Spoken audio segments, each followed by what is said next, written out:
I was so drawn to him, to those blue eyes and that sad melody, that I almost forgot who I was. If I had you, I wouldn't need anything else. The rest of my life, it belongs to you. You can do with it whatever you like. I know I'm a shit.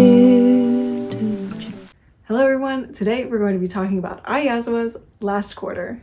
The story follows a girl named Mizuki, who is a teenager who runs away from her toxic home life and into the arms of a toxic yet super hot musician named Adam. For a short while, they live in this mansion, and we find out that Adam used to have a girlfriend who looks an awful lot like Mizuki and just reminds him of her, but his girlfriend died of some illness, we're not sure what, and he's traumatized. Both Mizuki and Adam both have a lot of trauma that they're dealing with, and that unfortunately manifests into a very toxic relationship, and it ain't good for nobody. The next part of this is definitely a spoiler, but I've decided that there is literally no way I can give you any kind of meaningful review of this story without spoiling a little bit. So I'm gonna spoil the first chapter and just a smidge of the second chapter. I hope you're okay with that. If you're not, I will see you later. So at the end of the first chapter, Mizuki is hit by a car, and then the story completely changes perspectives, and we start following the story of Hotaru, who is a grade school girl, and she and her friends are trying to uncover the mystery behind this ghost that she met in a mansion, who we know, the readers know, to be Mizuki, and they're trying to uncover the mystery because Mizuki, as a ghost, has lost all of her memories, and they're trying to figure out how she died and who she is as a means to maybe cross her over into heaven or to bring closure to her family. Could I say that in a less confusing way? I am very bad at summarizing. So you go into this manga thinking that it's going to be about this toxic relationship and it's just going to be this love story, but it turns into this Stranger Things-esque story about a group of kids interacting with the supernatural. And that's a good time. And that is the bulk of the story. So to start this review, I'm going to acknowledge some of the criticism that I've seen for the story and just sort of refute some of it or just give my own perspective to some of the critique that I've seen. And just to be clear, it's 100% okay for you to have your own opinion. You don't have to like this manga. We can like different things. It's cool. The first piece of criticism that I've seen is that this story has a toxic relationship in it. Therefore, it is bad. Now listen, I think it's completely valid if you don't want to read about a toxic relationship. I think that is 100% okay if that's something that bothers you and you'd like to avoid reading things like that. Your own mental health is not worth,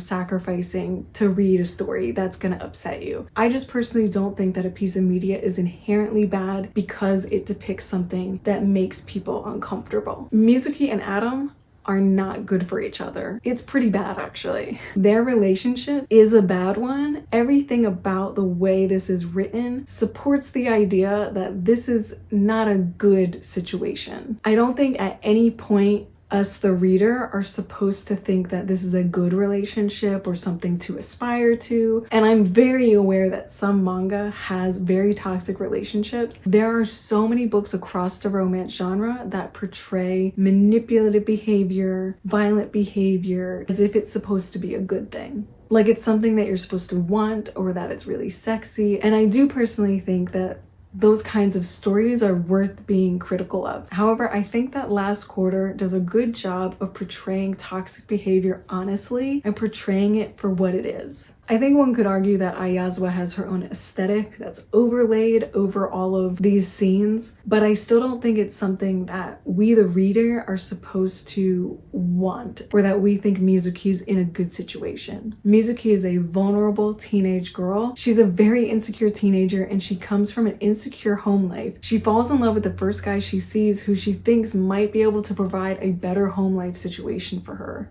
She forms this insecure attachment to him because she does not have any self-worth. She does not value or love herself. Therefore, she attaches herself to a man who does not treat her with any security or stability. And unfortunately, this is just very realistic. It makes sense given her whole life situation. Adam is also not dealing with his own fragile emotional state. in any productive way, and he's taking advantage of Mizuki in this vulnerable state, seemingly to make himself feel better. But he's not actually dealing with his issues. And this makes this relationship incredibly fragile. And I think all of this is just portrayed with such honesty and such realism. It's just so good at very quickly making you understand how someone might find themselves in this situation and why people stay in these situations because they don't know how to get out of them. But I don't think that this work, or any work for that matter, is inherently bad because it is portraying a bad relationship. Especially when the work isn't pretending that the relationship is good. Now, I've only read the first volume. I could be totally wrong. The second volume might completely change everything, but as far as I'm concerned, in the first volume, this is just portrayed with such authenticity. I don't think that it is teaching anyone how to be in a relationship. If anything, it is teaching you how to not be in a relationship with someone who's gonna treat you like shit. Ai Yazawa just has a talent for writing about the sad realities of being a girl, being a woman, and I think that is a big reason why her works have really spoken to so many women. She doesn't write sugar-coated shoujos. She writes about real things that happen to women, and it's not always pretty. The second piece of criticism I've seen about this work is that it is predictable, and that's kind of difficult for me to refute because it's true. It is predictable. I don't really think at any point in the story you, the reader, are going to be surprised by what happens. However, and this is a big however, I don't think predictability is a bad thing. Wow. I actually have this major pet peeve of people saying that a work is predictable and therefore it's bad, because that's just simply not true. I honestly don't know who's to blame for this mindset. I kind of want to blame M. Night Shyamalan or the people who made the show Lost, where there's this idea in media now where like everything needs a plot twist, and I just feel like there's all this pressure for writers to write stories that are keeping people guessing, where no one ever knows what's happening and everything has to have this major plot twist that no one saw coming. And honestly, in my opinion, a plot twist just to have a plot twist is a very amateur way of writing. I said it, I'm sorry. If you're a writer and the story is predictable, guess what? That means your story makes sense. It has an internal logic that makes sense. It means that your characters and the world building are behaving within the parameters that you set when you created it. It's a good thing. I just see way too much media these days that has plot lines that just appear out of nowhere. Just because I don't know what's happening doesn't mean that it's meaningful or good. And usually that kind of writing leaves people completely unsatisfied. In my humble yet correct opinion, predictability is good as long as the journey from getting to point A to point B to point C is entertaining. The thing about Last Quarter is the bulk of the story follows these kids who are trying to figure out who this ghost is. The problem with that is that we, the readers, know that the ghost is Mizuki, and we know who she is, and we, the reader, know more information than the characters. And that can be okay, but I do think that it goes on for a little bit too long. That being said, I did find it really entertaining seeing how the kids logicked their way of trying to figure out who Mizuki is and all the steps that they take to try and figure out her life. And I know that's subjective, but I personally enjoyed it. So that now brings me to my personal feelings about this story. Listen, I cannot fully articulate how obsessed I am with the trope of having a group of kids interacting with the supernatural and having a supernatural friend. It's my favorite trope. It's my favorite trope of all time. If it's in a piece of media, I'm gonna watch it, I'm gonna read it, I'm gonna be totally obsessed with it and make it my whole personality. Some of my favorite movies are The Goonies and Super 8, E.T., Midnight Special. I really love Stand By Me and Attack the Block. Some of my favorite TV shows include Stranger Things, anything Goosebumps related, or Are You Afraid of the Dark?